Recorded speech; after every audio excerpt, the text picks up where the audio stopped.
Buenos dias. Hello, hello. Dudes and dudettes and Almeidas throughout the land. Wasn't that fun? Oh, what a fantastic evening. Yeah. An hour well spent. Do you know what I think on these debriefs we frequently go, oh my god, that was fantastic. That was awesome. Okay, awesome. But yeah, because but like tonight was especially wicked. It was don't you think? especially fantastic. Where do we want to start? Just right off the bat, this was probably like ever since episode 3 probably, I've been waiting for an episode like this to grab me again, where it's just like everything is so tightly knit and Yep. Everybody's focused on the same agenda, and where I thought the episode excelled really was that it kind of had 3 main focal points, which was Tony and Jack and the FBI, and then Hodges, and then the president, and with especially Olivia and her storyline. Yeah, for sure. This episode, I think, more than most, has successfully drawn all 3 locations, all 3 storylines, intensely into the viewer's awareness. And so really nice to see that, because it seems like, there's not too many points in a storyline where 3 separate arcs will converge. It's like those different waves that they're going to come together at one node, and that's not necessarily going to be a consistent thing that you can maintain. It's so satisfying when it does, right? Totally.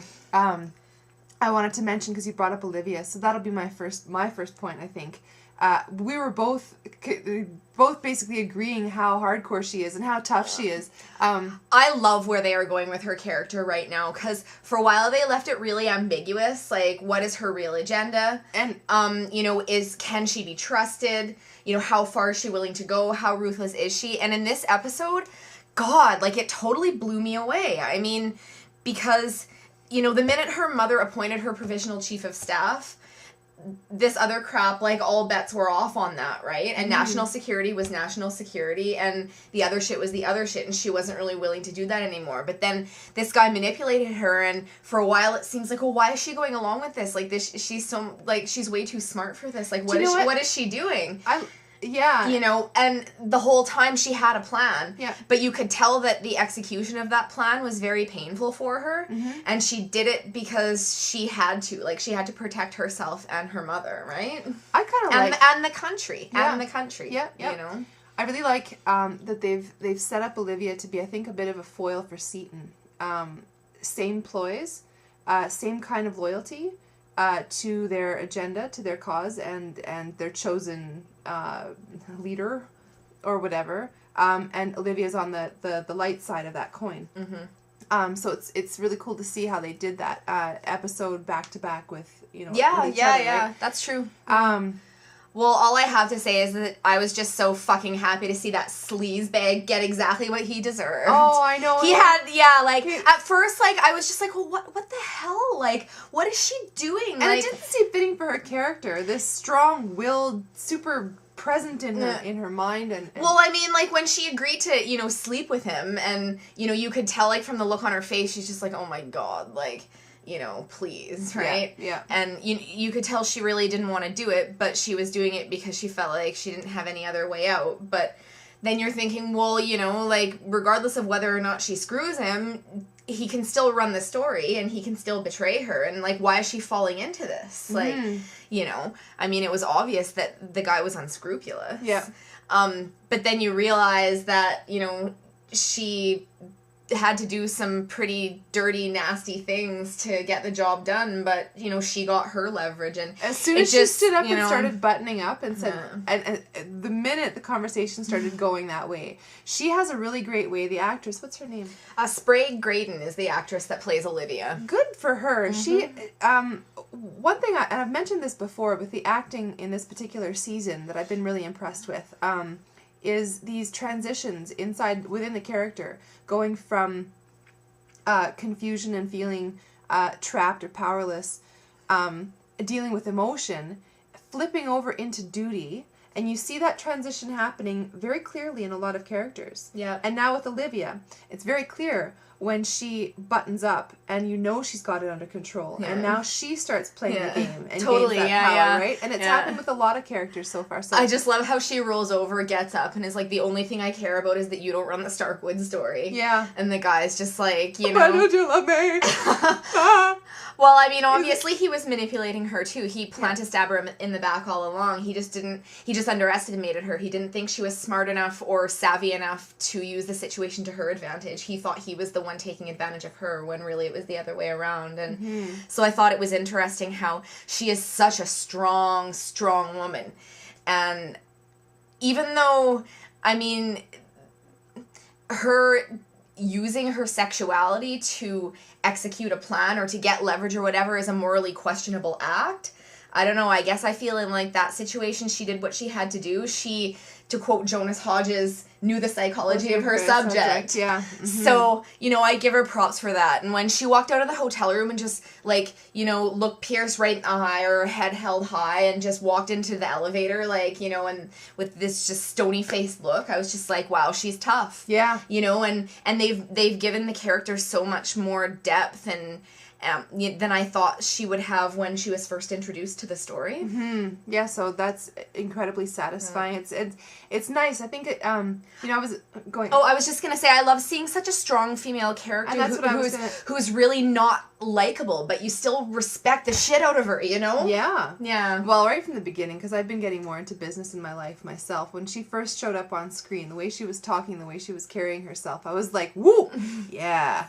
I like that. Yeah. And I like the ruthlessness. I'm happy to see is that she, in her, you know, in her backstory compared to now, it's obvious that she's grown as a character, as a person, to use that ruthlessness in a more directed and focused way, and for the good of the country instead of herself or her mom. I think her intentions were always good from what we've heard.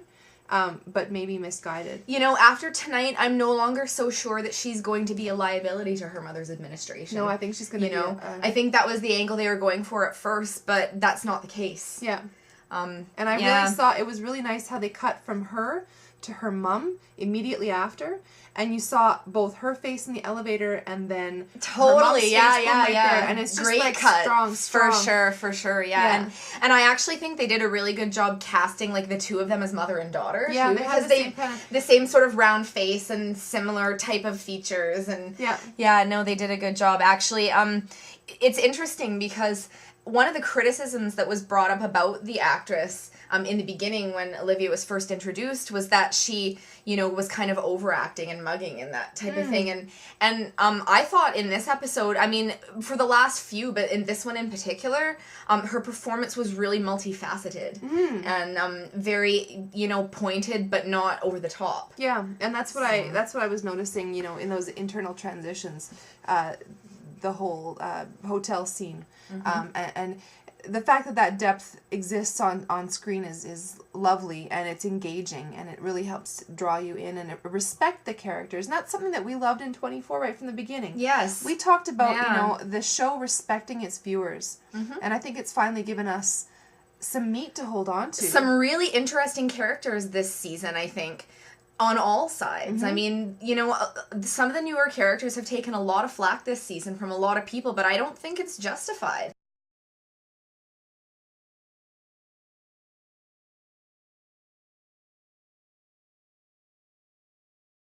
You know, in some cases, in certain instances, sure. But overall, I mean, we've got Renee Walker, who kicks ass. You know, she's shown a great deal of depth. She's really won the viewers over in a very short time. I'm in a bit of a Matt position with Agent Moss right now. Are ya? I'm kind of in Matt sort of was not so hot about Buchanan, right? And I kind of feel the same way about Moss right now. Like, I kind of, okay. Well, I wouldn't say I'm over the moon about Moss, but I do like the character. Like, I think he was an important type of character to introduce. Like, the devil's advocate, the guy who wants to do what's right, the guy who wants to follow the book but not in a way that's backbiting, not in a way that's out to destroy somebody else so that he can get ahead. It's because he truly believes in, you know, all of those codes and all of, you know, those codes of honor, right? Yep.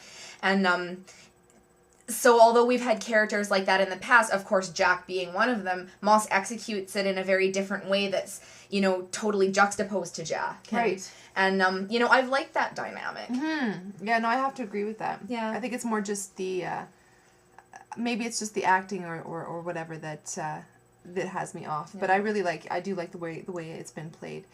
But let's get to like the really good stuff. So first of all, I'm totally loving this whole Jack-Tony role reversal dynamic that they took from the last episode and sort of started continuing on. I think it's a stroke of genius because all season long I've been complaining about how there's no Jack-Tony in the field. I want more Jack-Tony in the field. Jack-Tony in the field kicks fucking ass. But the way they've gone with this is actually really great. Mm-hmm. You know, stakes are super huge for Tony. We get to see Jack in a different role. We get to see them interacting in a different way. And because they're still separated, there's that same sort of tension and, you know, like, worried about each other but can't do anything about it that we were getting from the first 3 seasons when their roles were reversed in a way, right? The other thing for Jack is that one thing we were complaining about for a long time was that his stakes didn't matter to us anymore. Because we know he's not going to die. And so this kind of, you really needed to give Jack something personal to grapple with. Something else, yeah. Removed from these global stakes. Well, and also removed from the kind of moral issues he's been dealing with for a long time now, which is, you know, how far is he willing to go, and, you know, how much of his humanity has he lost, and, you know, issues of collateral damage, and, you know, just piling more and more on his conscience. Right now he's dealing with something else. Mm-hmm. Yeah. Mm-hmm. And bringing family back into it, absolutely essential, I think, for his character. I'm looking so forward to it. And I'm totally liking the way they're introducing that too. Mm-hmm. Yeah, most definitely. Like, I wasn't really sure how they were gonna bring Kim back. Obviously, it was, you know, gonna be somehow related to... But the fact that Kim's gotta come back to save her dad's life, freaking rocks. Yeah, and I mean, obviously it's kind of like stretching the bounds of believability that, you know, there's this stem cell research and that, you know, treatment with the stem cell research could take place so soon, but but it's still you know, a really great dramatic way to bring Kim back, and I'm very interested to see how she's brought back. Mm-hmm. You know, Jack's right now not willing to make the call because he's trying to respect her wishes. Yeah. Whether Renee will get involved or maybe Tony will get involved remains to be seen. I'm thinking Renee, because there needs to be a mother figure there after one has been lost. I'd like to see that dynamic, actually. Nothing's been overt. There's been no overt sexual chemistry or romantic blah, blah, blah in this season at all, which I really like for Jack. Yeah, and I think, too, with Renee, like, she's met this man, and it's not that it's like she's sad over him dying because she wants him. It's like she met this person, and you know, in a very short time, she realized what an amazing human being he is, and that she's never going to meet anybody else like him again in her life. No, it's just this profound respect and the fact that she's evolved as a person because of him. Absolutely, yeah. Absolutely. That's exactly where I was going with that, but you just summed it up way more succinctly. Yeah, for sure. So, you know, there's a huge, deep respect between them. Yeah. And you know, like you say, he's affected her life in a fundamentally profound way that is going to change and shape who she is as a person from this point on. Yep. And so that's where that depth of emotion comes from for him in her. Which is really, really good to see. They had that type of relationship between a female character and a male character. Yeah. Absolutely. Yeah, I agree. Mm-hmm. Yeah, so really refreshing. And then, fantastic. I'm just itching to talk about Hodges because... Oh, because Hodges stole the show in this episode, absolutely. Yeah, he really did. My God. So Jon Voight's acting amazing. From start to finish. Like, even, like, at the very beginning of the episode when he shows up and totally diffuses this whole standoff situation, which totally got sorted out and went, you know, completely in a different direction than I expected, but it ended up being a way better direction than anything I would have thought they would, you know, start the episode with. Yeah. Hodges just shows right up in the middle of the action. Yeah. And it was just, like, even there when he's ranting to Moss about, you know, his company and his, you know, his property and what have you, and just, like, that growl in his voice, you know. I love the fact, you know, what I was thinking of when he was giving that performance is that here's Jon Voight giving a great performance, but there's Hodges giving a performance. Yeah, you're right. Absolutely. It's Jon Voight playing Jonas Hodges, playing the bombastic Jonas Hodges plus. Yeah, totally. Just to get his point across. Like, it was gorgeous. The other gorgeous moment was when Jonas killed Buddy. Oh my god, that was, Kat and I were having a lot of actual dialogue immediately after the scene, because the scene took place and then it cut to a commercial, and some of the things we were saying was that what was great about that scene was it wasn't just a villain being vicious. It was actually a breakthrough for the character. Like, you could tell in the way that Hodges acted both, leading up to, during, and after it happened. I mean, he fucking beat a guy to death with a bottle of scotch, for fuck's sake. But, it was, the look on his face after it happened and his phone rang, and it was just like, he was like shaken out of his reverie, and he's like, holy shit, what have I done? And then just an immediate, just that split second, and he just accepts it. Yeah. Like you said, it was a turning point for that character. It was like the point of no return. Yeah. Yeah, it was a real solidifying moment for him, because I think, for a while he was playing a game, and he said it that way and playing with the character of that too, right? Yep. And so this is me being a chess player with the government, and this is me being a villain. Mm-hmm. But in that moment, he crossed a line that he hadn't crossed before. I mean, clearly, Starkwood as an entity has gotten its hands dirty before, but probably, I don't think Jonas has ever literally had blood on his hands before. No. In that way, right? Well, I think for him, Starkwood was a big philosophical thing, and ends justify means kind of deal. But he was always the director. He was the strategist, and now he has his hands on it, and it's within his person now. A before and after for sure in that scene, and just the way he kind of floats through the rest of the episode with that kind of dazed. I do think in a way there is a difference between a person being willing to unleash a bioweapon on a mass, faceless, nameless population in the name of some kind of revenge or ideal or whatever. The stuff he was talking about how he helped the government and saved their ass, and they tried to shut him down, and he's pissed now and whatever. And I think there's a difference between that and between actually putting your hands around somebody's throat or beating them to death with a scotch decanter. with a huge glass or crystal scotch decanter, And then finishing the job by throwing him over the... throwing him over the balcony, and then picking the glass out of dipping a cloth in a bowl of water and wiping the blood off your shirt. But it was... you go ahead, yeah. Are you going... No, you go ahead. When Seaton notices it? Yes!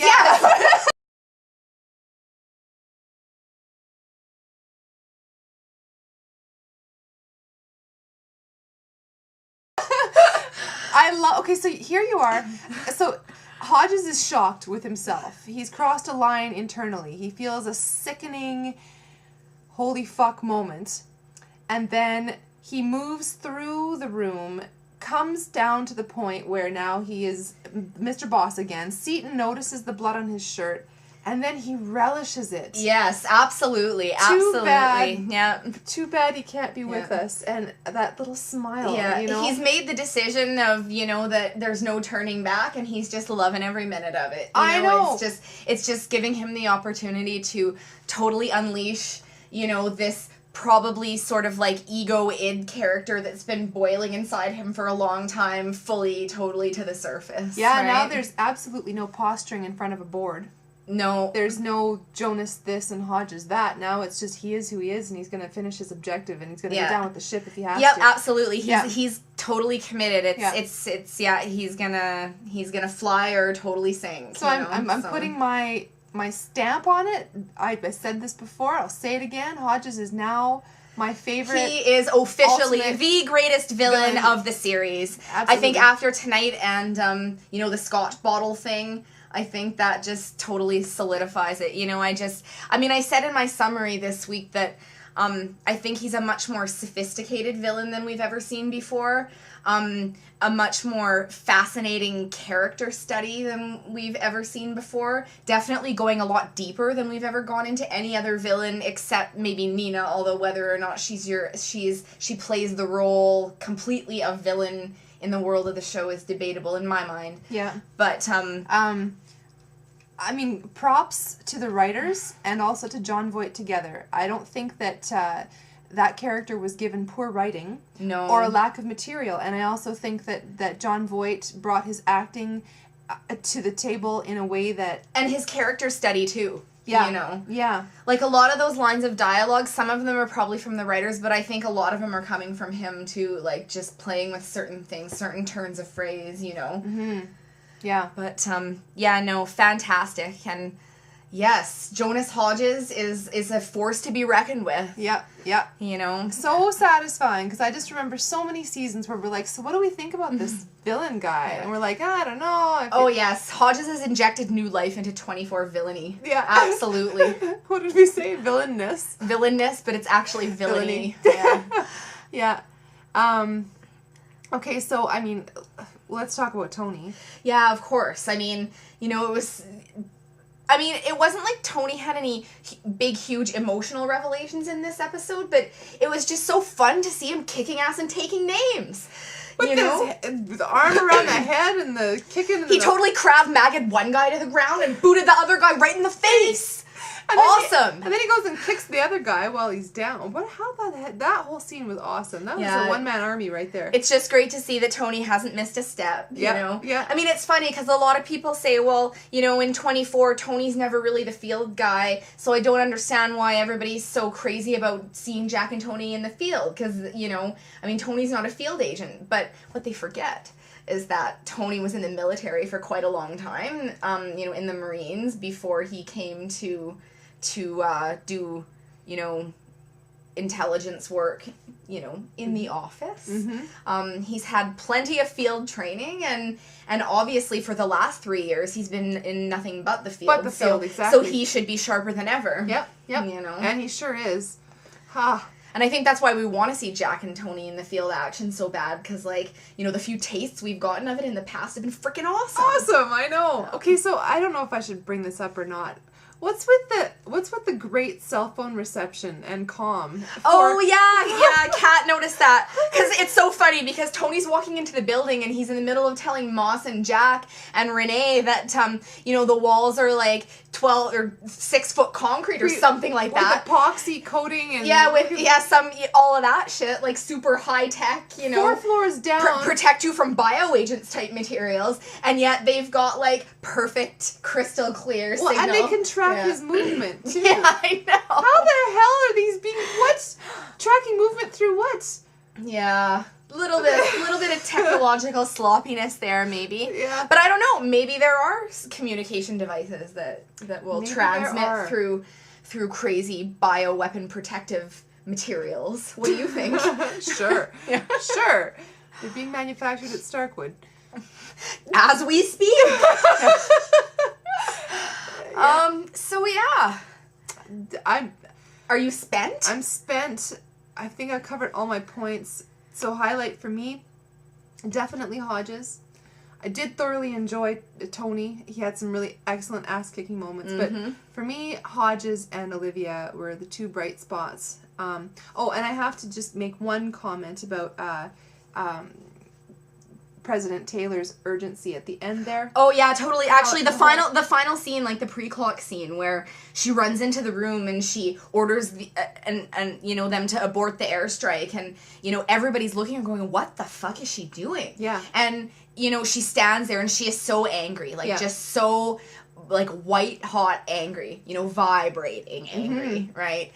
With the fact that Jonas Hodges has done this, and that she has no choice but to comply with his demands. Mm-hmm. You know, that she is so angry she can't even speak. Like, she can't not even offer an explanation because she is too angry to speak. So she just leaves the room. Yeah, it was an awesome moment. Totally awesome moment. Oh, and one other thought, too. I just wanted to say that I really appreciate the intense strategy that's happening in this whole season. Mm-hmm. there's a little bit of reactionary stuff happening at the beginning, but definitely not dwelling on it the way past seasons have done.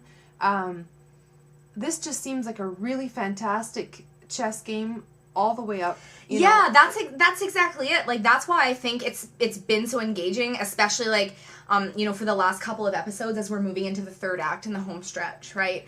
Is that, yeah, like you said, it's like a chess game. It's not about, oh, mass panic because this virus is going to be released and the whole world is going to die. It's not, oh, a nuclear bomb's going to go off and 100 million people are going to get killed. It's about, you know, are they going to get Hodges? Yeah. You know, before he... Well, I mean, I guess that's kind of always the story. Like, are they going to get the bad guy before he does the bad thing, right? Yeah, but I mean, obviously, that's going to be your driving plot thingy. But in the meantime, there's just all this strategic movement, maneuvering. They keep twisting and turning the story in directions I don't expect. But like, it's all planned. It doesn't seem like... No, absolutely. You know, yeah, for sure. How can we twist this to make our audience commit more? You know, that's not what it is at all this season. It was just really fun watching, you know, Tony and Jack do the whole, you know, covert ops, you know, badass agent thing. Yeah. It was really fun, you know, and it was. And I find it kind of strange how